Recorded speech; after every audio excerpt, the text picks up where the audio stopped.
Hello, friends. This is Dave Hurwitz, executive editor at ClassicsToday.com. Oh, the audiophile loonies are out and buzzing around. It's like poking an anthill with a stick. In case you haven't been informed so far, in a previous episode, I talked about Deutsche Gramophone's original source LPs, really very positively. It really was. I mean, I was very impressed by the fact that Deutsche Grammophon had managed to exploit a niche in the market, that is the vinyl fetishists, and sell them stuff at very, very high prices, $40-50 a disc, and make them happy by producing a deluxe product, which I freely confess is a deluxe product. So, yeah, I mean, it was all good. I just was talking about how there are niches that the major labels could still exploit, and they were doing it. Fine, right? Well, not so fine. Why? Because there is no group of people more insecure than vinyl fetishists and audiophile loonies more generally. You know they're insecure because they're willing to spend tens of thousands of dollars on audio equipment when you really don't have to spend anything like that much to get very, very good sound. It's that simple. And so they're defensive. Oh, they're so defensive. So rather than listen to what I had to say in the actual video, they, of course, heard what they thought I was saying, which was attacking them for spending $40 or $50 a disc, for being snookered by the major label. They weren't being snookered at all. I don't believe that. I really genuinely believe Deutsche Grammophon made a deluxe product for this market, and they were right, and this market bought it. But that isn't good enough. The people who bought it were not satisfied to say, yeah, I bought it, and I love it, and they did it for me, and they did a great job. I mean, they did say that, but they had to say at the same time that I was radically misconceiving the whole project and whatnot. And the arguments that they adduced in order to demonstrate the wrongness of my ways. And apparently there's some website called Plastic Fun or Beautiful Plastic or Fun with Plastic. I don't know what it's called, that deals with vinyl and that saw this video, and that there's a whole thing going on over there. I have no idea what it is, and I'm not going to look. The bottom line is this. The arguments against what I was saying were twofold. One involved price. The other involved sound. Both were incredibly stupid arguments. I mean, unbelievably silly. But you know you're dealing with the lunatic fringe when they try to be smart and they try to be rational. But the faux rationality turns out to be, under the surface, even nuttier than you could possibly imagine. Let's just consider those two arguments. And by the way, I don't mean loonies in a bad way. I know these people, they get all offended. People, I say they're crazy. I'm crazy. I'm a crazy record collector. I'm a crazy classical music person. I'm obsessive about it. They're obsessive about their hobbies. Good for them. Let's just get that straight. This isn't about demeaning anybody. It's about having a little fun at the expense of people's irrational obsessions. And one of the best ways to deal with it and maximize the fun you have, in my view, is to admit that it's an irrational obsession and just go with it. I mean, that's it. It's your thing. If it's your thing, enjoy it. I wish you love. You've worked hard for your money. You can spend it however you want. It's great. Let's just be clear about that, okay? There's nothing to be defensive about. But some of these arguments really were stupid. So the money argument, and this was like over and over and over again. Somebody must have said it and everyone else must have picked it up because it was all the same. It was that the $40 to $50 price of one of these LPs in 1974, I don't know what that year came out, but in 1974-ish dollars was like $6 or $10 or $7 or something ridiculously low. And so that meant that the $40 really wasn't $40. It was really $6. Well, here's the answer to that piece of absurdity. First of all, I don't want to be a hypocrite, I've used that argument. I used that argument in a general sense to say that when people complained about full price CDs selling for $15 or $20, I said that, compared to the cost of a 78, a stack of 78s. So, in the 30s and 40s and 20s, 78 sets, they were a luxury product. They were made and packaged as luxury products. You had to have a truck to carry them around, and buying reproduction equipment and phonographs and things. These were luxury items, and to own a collection of records required a mansion to house them. You needed space, and you needed disposable income that most people didn't have. And then as the industry became a mass market industry, the cost of these things dropped precipitously. There's no question about that. So that's a similar but not quite identical argument. Why is it not identical? The reason it isn't identical, because the issue, first of all, is that you cannot compare $40 today with $6 in 1978 absent a general analysis of the price of everything and the percentage that people would invest in entertainment media then versus now. It's not a direct comparison, but that's not even the issue. The issue I was making, the issue I was raising, was not that $40 or $50 is going to bankrupt anybody. It's that why would you spend $40 to $50 on something which today you can get for nothing if you're doing streaming, or for 2 cents? The same thing. It's exactly the same thing. Or if you wanted to buy physical product, anywhere from $2 to $10 in physical product. Why would you spend $40 to buy a jazzed up, perishable version of exactly the same thing on vinyl? I mean, that was the issue. That's the question. It's not that it's so much more money. It's that you can get the same thing for a fraction of the price now. It has nothing to do with 1974. So there's that bit of foolishness. It was ridiculous. The other thing, somebody actually wrote and said that, well, some scientific study determined that vinyl is more durable than CDs. It will last longer. Well, that was stupid. We don't know how long CDs are going to last, because they're still out there and they're still lasting, aren't they? Come back in 100 years, then they'll tell me whether the CD's deteriorated. And the issue isn't, of course, the compact disc. The issue is preserving things through digital means, however the preservation medium is. Everyone has rushed to digitize their catalogs. Why? Because the analog tapes are disintegrating. No question they're going to disintegrate. There's no question that vinyl's going to disintegrate. And that's not even the issue, because the issue is not even the ultimate disintegratability of vinyl. It's not whether we're going to be alive in 150 years to still enjoy our vinyl. The issue is that vinyl is fragile. It is. It scratches. It gets dirty. It gets messed up. And there was a whole bunch of people who talked about, well, they preserve their vinyl by not playing it. No, they take it and they digitally convert their vinyl, their new analog, fabulous Deutsche Grammophon original source analogs, to some sort of other playback medium, digital or analog or whatever. They convert it, and then they never have to play their LPs again. They only use them as like original masters to go back to if they need them. Well, that makes a lot of sense, doesn't it? Because you've just tripled your expenses. Not only do you have to spend God knows what for the LP, but then you have to have all this other equipment so that you can preserve what you bought. I mean, it reminds me of my grandmother's living room. You know, the old ladies who always had a living room that no one was ever allowed to sit in. They spent a fortune decorating, and it was beautiful, and you looked at it, it was sort of like a separate part of the house, right? And you look at it, and you could never set foot in it. It was only for guests. But, of course, these people never entertain. So the guests never even got in there. Really unbelievable. I remember my crazy aunt, my father's sister, who was absolutely out of her mind, and who spent her life imitating the style of my grandmother, had a living room that no one could go into.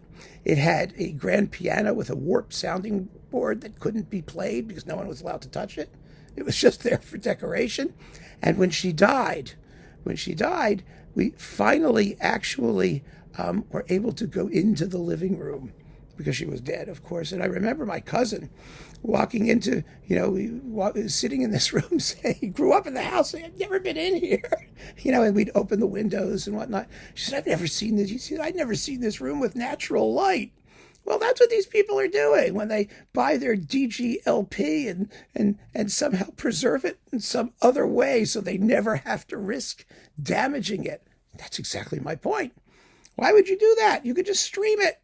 And, there is no question. This is the third point, which is, the sort of 2.5. Now we're at 1.5 points. Now we're at 2 points. The sonic issue, the question of sound. My contention, which really I absolutely stand by, which is that audiophiles generally are not interested in music. They're interested in sound. They're interested in the sound of music, not, the hills are alive. No, not, the sound that the music makes. Who was it, Beecham or someone who said that, people are only, people are only interested in the sound music makes. They don't like music itself, something like that. I don't know. But there is some truth to that. There is truth to that because it is axiomatic that the more you spend, the more sound you get. I'm not going to say better. It could be louder. It could be this. It could be that. It could have you might have more bass, and that might be objective. You might have more bass. You might have screechier highs. I don't know. But if you invest a fortune, you're going to get what you pay for. No question about that. The issue is not whether you get what you pay for. The issue is what is sufficient to deliver the goods. And for most people, I dare say, the majority, MP3 sound is okay. It's pretty good because in general, and I'm not defending that either because I have 5 sound systems of different types from bookshelf to fairly reasonably high end. And I listen to music on all of them. And I like all of them for different purposes at different times. They all deliver the goods periodically. Some people want me to talk about my sound systems. I refuse. I'm not going there because of this whole lunacy that involves audio equipment. The fact of the matter is that if you are that invested in your sound system, you are going to love what it does.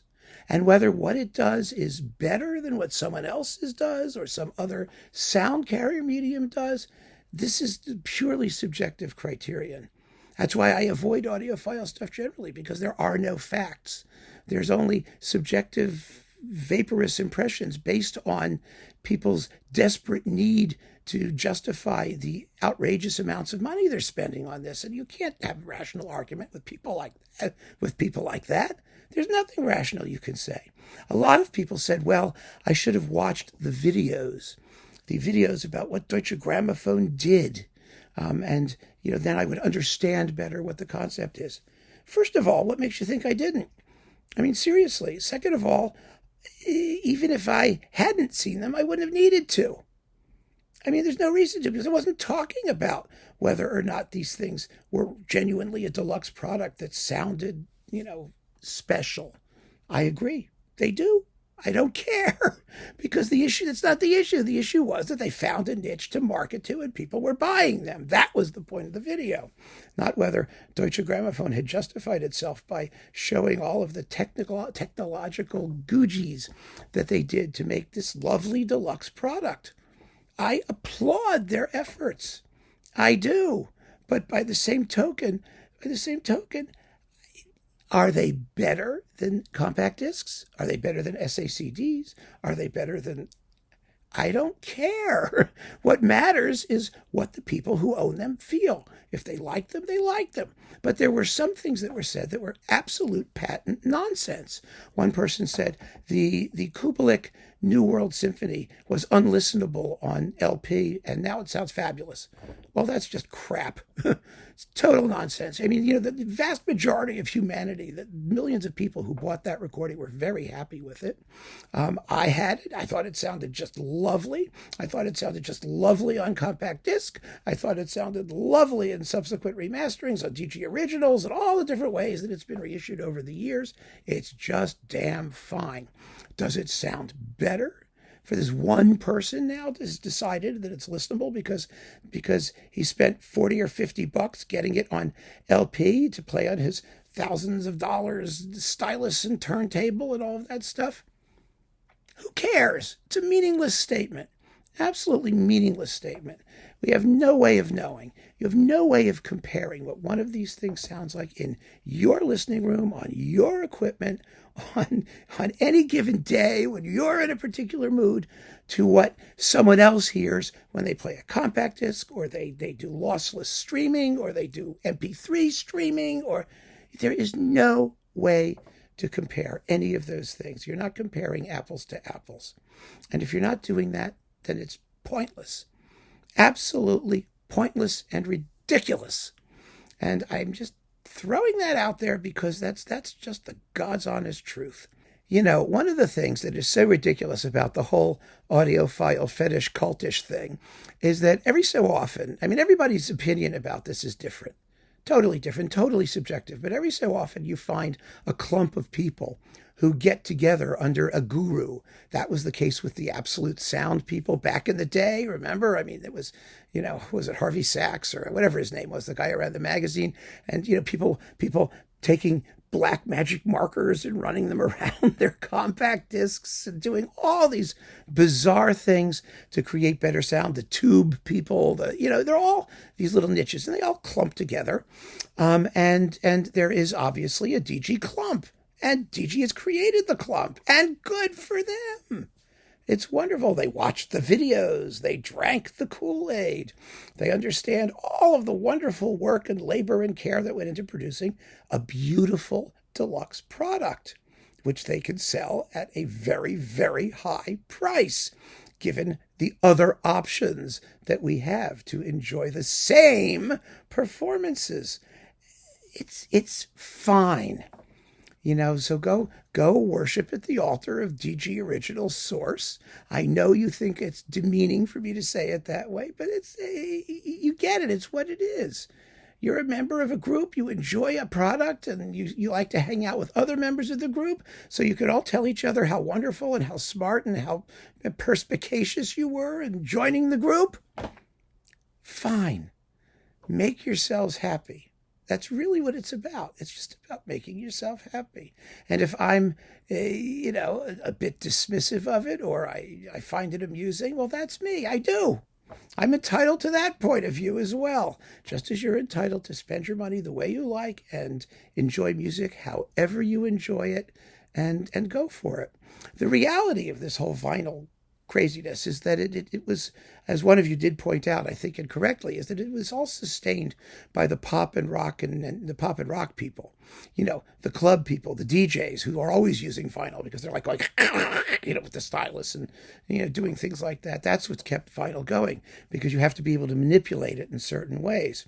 For classical music, the compact disc was basically invented for classical music so that you could have, silent background with better sound most of the time. And it succeeded. It succeeded tremendously. There isn't any question. It is a fact that more people can get more classical music in better sound than ever before, thanks to digital recording and digital recorded media. If they want to go back to an earlier mode of listening, an earlier product that's been improved by some technical means using the latest whatever, great. Like I said, good, do it. Live long and prosper. That's all I can say. Is it that way? I don't know. The fact of the matter is that these so-called arguments that were coming up here were just so indicative of the fact that we are not dealing with a rational bunch of people. And so maybe you're better not making the arguments at all. Trust me when I say that. I mean, it's you have an irrational, which doesn't mean bad. It means just subjective. It's an irrational desire to acquire music and listen to it in a particular way, and you've got every right to do it. And I support it 100%. The money that you spend supports an industry that I love, although I think it's screwed up beyond belief. But yes, spend it, and let the industry find ways to feed your hunger. That's what good businesses do. And that's what, intelligent, and I mean this seriously, intelligent and discerning consumers do. You find the thing that you like and you support it. And as long as you're doing that, I'm happy. Even though I may have a laugh or two at your expense. Just lighten up and keep on listening. So thank you for joining me. Take care.